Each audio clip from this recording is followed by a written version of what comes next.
Hey YouTube, it's me. So, this is a new series where I'm gonna analyze and talk about cricket teams and analyze their past performances and get back to you and tell the status of cricket in these countries. So, let's begin. Episode 1, Cricket South Africa. Curious case of Cricket South Africa. So, well, as you know, cricket in South Africa is a really huge thing, even though there are a few problems, but South Africa is basically a cricket team with amazing culture, heritage, and a rich cricketing tradition, with class players like AB de Villiers, Hashim Amla, Neil Steyn, Morne Morkel, Vernon Philander, and Imran Tahir, and I can keep on naming players if I had to. There has been somewhat of a decline in South Africa's performances. They, at one period of time, were arguably best touring team. They were really strong. They were able to dominate in every single country. What led to this downfall or decline? Well, they still are winning series. They were able to whitewash Australia in 2019 in the ODI series, and they are doing pretty well. But you can see that they do not have the same dominance as they once did, and they are not as reliable because the old South Africa was very reliable. You knew that this team is about to win, except in World Cups, of course, but you knew this team is about to win every single time. You do not see the same fire. Of course, they're winning every odd series, but you you know the thing. So, well, there's some small problems right now. The first problem is they have a very poor board. You know about the complete mess in CSA, and this happened because of changing directors, instant firing of some directors, and this whole mess created a weird thing for South Africa and the committee. That's one problem. The second is there's somewhat of a government interference. So ICC has to give each country a specified amount of money to for their cricketing fund basically.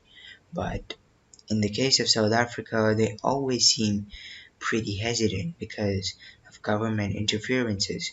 Now, ICC does not allow government to interfere in cricket, but in this case, the government keeps on interfering in South Africa's case. So, well, this is a problem.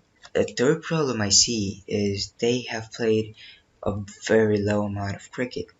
I mean, of course, you can argue that they played three series back to back to back after the COVID situation against England, Sri Lanka, Pakistan.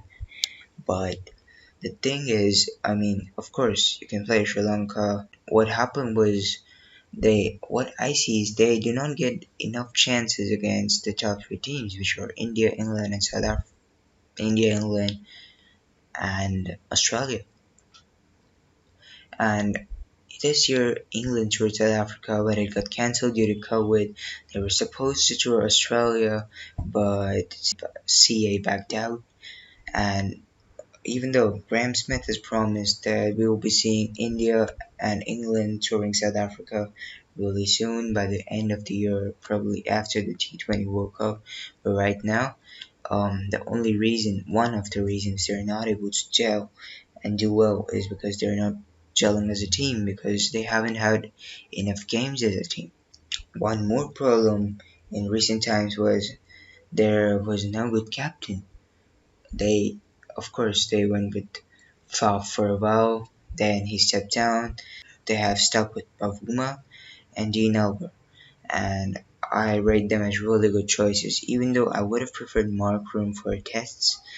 Bavuma for T20 and ODI sounds amazing because, well, captaincy is not about how good you play or how good a player you are.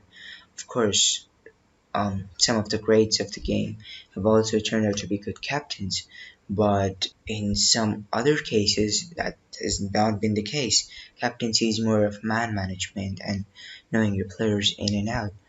And So in this case, I think this Bakuma move might work out because I think he kind of has some sort of respect in the team, and he can be somewhat of a captain like Aaron Sammy was to West Indies. Amazing man management, amazing captaincy, and was a bang average player. Aaron Sammy, like you cannot rely on Aaron Sammy, but he helped Windies lift two T20 Air World Cups, so that's pretty huge.